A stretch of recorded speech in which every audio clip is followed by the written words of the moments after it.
வணக்கம் தமிழ் மக்களே. இன்றைக்கி ட்ரெண்டிங்காக இருக்க மகாலட்சுமி டிசைன் பார்த்துடலாமா? அதாவது ப்ளவுஸுக்கு பேக் சைடு நம்ம கையில் போடுற மாதிரி தாங்க இது. ப்ளவுஸோட சென்டரை எடுத்துக்கிட்டேன், அதில் ஒரு கிரீடை மாதிரி வரைஞ்சிக்கிட்டு அதுக்கு கீழே ஃபேஸு, அதாவது மகாலட்சுமி அம்மாவுக்கு ஃபேஸு, இந்த புடவை, தலை, கிரீடம், நகை, இது தான் வரப்போகுது. இங்கே மும்பையில் இருக்க மகாலட்சுமி இப்படி தான் இருப்பாங்க. இது காதுக்கு அப்படி வரைஞ்சிக்கிட்டேன். இந்த 2 பார்ட்டை மட்டும் இப்போ கட் பண்ணி எடுக்க போகிறோம். நம்ம இப்படி எடுத்து வச்சுக்கிட்டேன். இதே பார்ட்டை நான் துணியில் வெட்டி வச்சுக்கிட்டேன். ஒன்று கோல்டு, ஒன்று பிளாக்கு. இப்போ இதுக்கு வேண்டிய நகைகள் இதாங்க. கொஞ்சம் ஸ்டோன்ஸு, இது பாருங்கள், இந்த ஊரில் தாலின்னு சொல்லுவாங்க. இது இங்கே கிடைக்கும் கடையில். சும்மா சிம்பிளானது தான் வாங்கியிருக்கேன், ரொம்ப காஸ்ட்லி இல்லை. இதுக்கு இந்த மாதிரி ஜரியை எடுத்திருக்கேன். இந்த ஜரி வந்து 33 இன்ச்சஸ் கிட்ட இருக்குது. அதை இப்படி ப்ளீட் மாதிரி அது கையிலையோ மிஷின்லையோ தச்சு வச்சுக்கணுங்க. இப்படி ரெடி பண்ணி வச்சதுக்கப்புறம் தலைப்பகுதிக்கு கொஞ்சம் சின்னதாக இந்த மாதிரி 2 ஜரிகை ஒன்றா ஜாயின் பண்ணுறேன். அது அளவுன்னா நீங்கள் எப்படி ப்ளவுஸில் மார்க் பண்ணுறீங்களோ அந்த மாதிரிங்க. அதை அப்படி மடித்து ஒரு தையல் போட்டுக்கிறேன். நான் மிஷின் இருக்கிறதால மிஷினில் தைக்கிறேன், இல்லாட்டி கையில் கூட தைக்கலாம். இப்படி தச்சு முடித்து எடுத்துட்டோமா, இது கூட இந்த 2 துணி, இந்த தலைப்பகுதிக்கு இவ்வளோ தாங்க நமக்கு துணி தேவைப்படுது. இதை பாருங்கள், சென்டரில் வச்சு அப்படியே ஒரு தையல் போட்டுக்கணும். போட்டுட்டு அதுக்கு கீழே இந்த மாதிரி இந்த பாவாடை பகுதியை வச்சு தைக்க வேண்டியது தாங்க. அப்படி தைக்கும்போது சென்டரில் வருது இல்லையா பாவாடை, அந்த கீழ்ப்பகுதி வரும்போது கொஞ்சம் எக்ஸ்ட்ரா ப்ளீட் வச்சுக்கோங்க.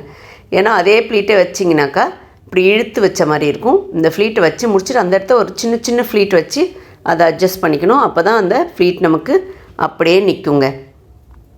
இந்த மாதிரி டிசைன் நீங்கள் கடையில் கொடுத்து செய்யும்போது எவ்வளோ ரூபா வாங்குவாங்க. ஆரி ஒர்க்கில் பண்ணும்போது அதே எஃபெக்டை நம்ம கையில் கொண்டு வரலான்றதுக்காக தான் நான் இதை செய்தேன். இதை பார்த்து நீங்களும் செய்தாக்கா அது எனக்கு மிக்க மகிழ்ச்சி தானேங்க. இப்போ இது மாதிரி நம்ம ட்ரிம் பண்ணி வச்சுக்கலாம் தச்சு முடிச்சுட்டு. இப்போ இதில் நம்ம ஃபேஸை ஒட்ட போகிறோம். அதுக்கு முன்னாடி இந்த இடத்த பேக் சைடுக்கு நம்ம லேஸ் வச்சுக்கிறேன். நான் வச்சு ஒரு தையல் போட்டுக்க போகிறேன். இப்போ இந்த தலைப்பகுதியும் முகத்தையும் ஒட்டணும். நான் பிளாக் கலர் துணி வெட்டி வச்சுருக்கேன். அது இல்லாமல் பெயிண்ட்டை கூட வைக்கலாம், அடிச்சுக்கலாம். இங்கே பாருங்கள், இந்த 700 க்ளூன்னு சொல்லுவாங்க இல்லையா, B700, இந்த க்ளூ வைக்கும்போது இது ரொம்ப நல்லா ஒட்டுது. அதனால் இதை யூஸ் பண்ணி அழகாக சென்டரை பார்த்து ஒட்டி முடிச்சிருங்க. இப்போது இதுக்கு மேலே தான் நம்ம ஒர்க் பண்ண ஆரம்பிக்க போகிறோம். நான் அதுக்கு முக்கியமாக இந்த மாதிரி பாருங்கள், தலை கிரீடத்துக்கு ஒரு கம்மல் வேஸ்ட்டாக இருந்தது, ஒரு கம்மலை மட்டும் இருந்ததால் இதை எப்படி ஒட்டிக்கிறேன். அப்படி இல்லை நீங்கள் இதே தான் ஒட்டணும்னு இல்லை, ஸ்டோனு, லேஸு எது இருக்கோ ஒட்டலாம். நான் என்கிட்ட இருக்க அந்த ஸ்டோன் வச்சு இப்படி காது கம்மல் மாதிரி இதை ஒட்டியிருக்கேன். இதை சுற்றி வேணுன்றதுக்காக இந்த ஸ்டோன் லேஸ் எடுத்து அதை அப்படி ஒட்டிட போகிறேங்க. இப்போ தலைப்பகுதிக்கும் அதேமாரி அந்த லேஸ் வச்சு அந்த கார்னரை முடிச்சிடுறேன், அந்த எட்ஜு தெரியாமல் இருக்கிறதுக்காக. இப்படி வச்சிட்டோம்னா நமக்கு இந்த கிரீடத்தோட அந்த ரா எட்ஜஸ்லாம் மறைஞ்சிடும். இதுக்கப்புறம் நம்ம ஹெட்டுக்கு அதுக்கெல்லாம் கொஞ்சம் ஸ்டோன் வைக்க போகிறேன். கழுத்துக்கு இதுக்கெலாம் இந்த வயலட் கலர் ஸ்டோன் எடுத்திருக்கேன். ஏன்னா இது வந்து வயலட் கலர் சேரீயில் பிங்க் பார்டர். அது மாதிரி இந்த ஸ்டோன் கோல்டன் ஸ்டோனு. அடுத்தது இந்த கழுத்துக்கு இந்த மாலை எடுத்திருக்கேன். இந்த மாலை, இந்த கருப்பு மணி தான் தாலின்னு சொல்லுவாங்க. இதை அரேஞ்ச் பண்ணிக்கணும். அது நீட்டாக இருக்குது. நமக்கு வேண்டிய அளவுக்கு வெட்டிக்கிட்டு மிச்சத்தை அப்படியே உள்பக்கமாக விட்டு ஒரு முடிச்சு போட்டுக்க போகிறேன். தெரியுதுங்களா உங்களுக்கு? இதை அப்படியே வச்சுட்டு ஃபிக்ஸ் பண்ணிக்கணுங்க. அது 4 நூலாக இருக்குது, அது நரம்பு ஒயர் மாதிரி இருக்குது. அதை அப்படியே வச்சு ஃபிக்ஸ் பண்ணிக்கலாம். அது நமக்கு ஸ்ட்ராங்காகவே இருக்கும். இதுதான் ஃபஸ்ட்டு மாலை வைக்கிறேன், தாலின்ற மங்கள் சூத்ரா. இதை வச்சு அப்படியே பேக் சைடு நீங்கள் முடிச்சு போட்டுக்க வேண்டியது தான். இப்படி முடிச்சு போட்டுட்டு என்ன பண்ணணும், நடுவில் அந்த மணி தொங்கிட்டுருக்கு இல்லையா, அதை அங்கங்கே வச்சு ஃபிக்ஸ் பண்ணணும். அப்படி ஃபிக்ஸ் பண்ணால் தான் அது ஆடாமல் அந்த பொசிஷனில் இருக்கும்போது நமக்கு பார்க்குறதுக்கு அழகாக இருக்கும். அதுக்கு மேட்சிங்கான த்ரெட்டை போட்டு நீங்கள் பண்ணிவிடுங்க. அடுத்தது இந்த முத்து மாலை வந்து அவ்வளோ பெரிய டாலர் நான் கோக்கில், நடுவில் இருக்கிற ஸ்டோன் மட்டும் எடுத்துக்கிறேன். அதை ஃபிக்ஸ் பண்ணிக்கிறேன். அதை ஃபிக்ஸ் பண்ணிவிட்டு அந்த முத்து மாலையை அப்புறம் தனியாக நான் கோர்க்குறேன். அதாவது அதில் 3 லைன் இருந்துச்சு இல்லையா அந்த முத்து மாலை, ஒவ்வொரு லைனாக கோக்கணுங்க. இந்த ஃபஸ்ட்டு லைன் கோர்த்துட்டு அதுக்கு நடுவில் இருக்க அந்த கல் வைக்கிறேன். அடுத்தது இந்த எட்ஜஸில் இருக்கிற அந்த முக்கோணம் மாதிரி இருக்க அந்த பார்ட் வைக்கிறேன்.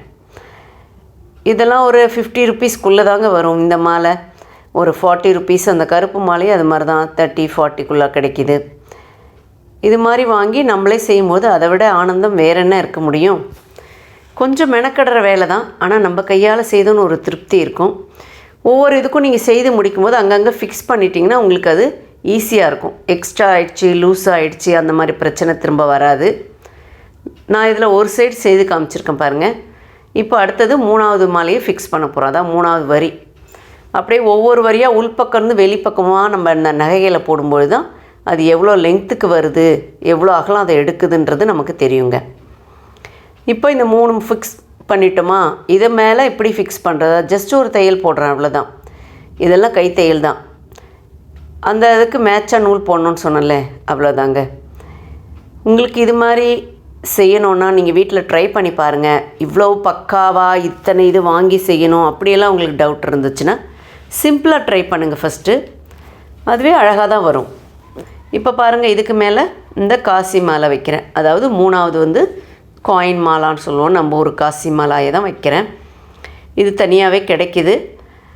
அது மாதிரி நடுவில் அந்த மணி கோத்துக்கணும். ஒரு காசி மாலைக்கு இன்னொரு காசு வைக்கிறேன்ல, அதுக்கு 2த்துக்கும் நடுவில் ஒரு 3 மணி இல்லை 4 மணி எவ்வளோ டிஸ்டன்ஸில் நீங்கள் வைக்கிறீங்களோ அதுக்கேற்ற மாதிரி அந்த கோல்டன் பீட்ஸை கோத்துக்கோங்க. நான் சுகர் பீட்ஸுன்ற அந்த பீட்ஸை கோத்துருக்கேன். அது மாதிரி கோத்து அப்படியே பேக் சைடு ஏதாவது ஒரு சைடு இருந்து ஆரம்பிச்சிங்கன்னா அடுத்த சைடு முடிக்கிற மாதிரி. ஏன்னா இது பாதியிலேருந்து வந்தால் வராது. காசி மேலே அப்படி ஒன்று மேலே ஒன்று அடுக்காக வருது இல்லையா, அதனால் இது மாதிரி அடுக்காக கோத்துக்கலாங்க. இது வந்து யாராவது சொல்லி கொடுத்து இது மாதிரி செய்யணும்னு இல்லை, பார்த்தேன் இப்போ ட்ரெண்டாக இருக்கே, சரி இதை ட்ரை பண்ணுவோமேன்னு இது என்னுடைய ப்ளவுஸில் தான் இதை பண்ணியிருக்கேன். இது பொங்கலுக்கு முன்னாடியே இந்த வீடியோ போடணும்னு நினச்சேன்.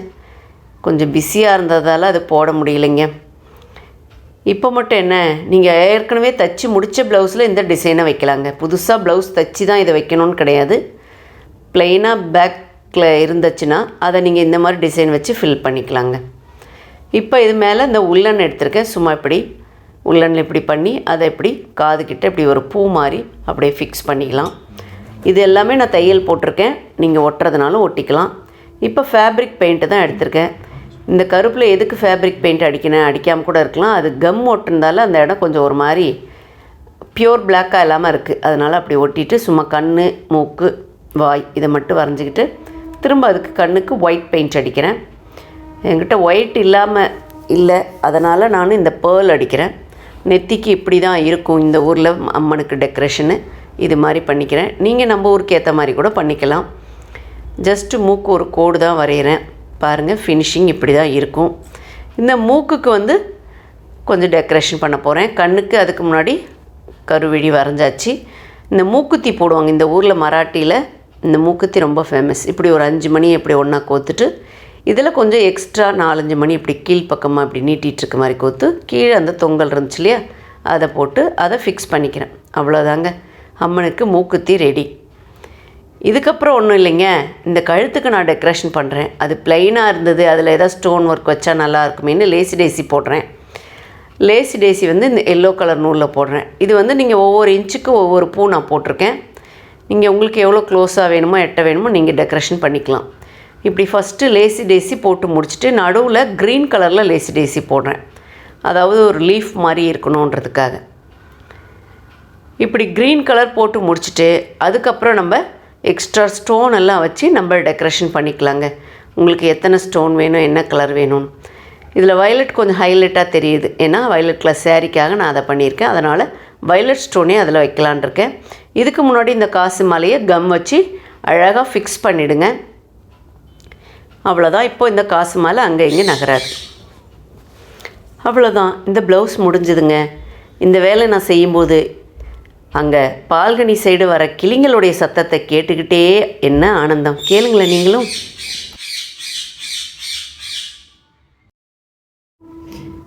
ரொம்ப கஷ்டம்னு நினைக்கிற டிசைன்லாம் நமக்கு ஸ்டெப் பை ஸ்டெப்பாக பார்த்து நிதானமாக செய்தால் ரொம்ப அழகாக வருங்க. இந்த மாதிரி டிசைன் நீங்களும் ட்ரை பண்ணி பார்த்துட்டு எப்படி வந்துச்சுன்னு எனக்கு சொல்லுங்கள். என்னுடைய சேனலில் நிறைய பிளேலிஸ்ட் இருக்குது. அதில் டைலரிங் மட்டும் இல்லை, கிராஃப்ட்டு, ஆர்ட்டு, அது தவிர shopping, tours and travels, temples, இது மாதிரி நிறைய ஹெட்டிங்ஸ் இருக்குது. உங்களுக்கு வேண்டியது நீங்கள் செலக்ட் பண்ணி பாருங்கள். என்னங்க இது வரைக்கும் சப்ஸ்கிரைப் பண்ணாமே பார்த்துட்ருக்கீங்களே, சப்ஸ்கிரைப் பண்ணிவிட்டு பாருங்கள். அப்போ தான் நான் போடுற வீடியோஸ் உங்களுக்கு உடனுக்குடனே கிடைக்கும். தேங்க்யூ ஃபார் வாட்சிங்.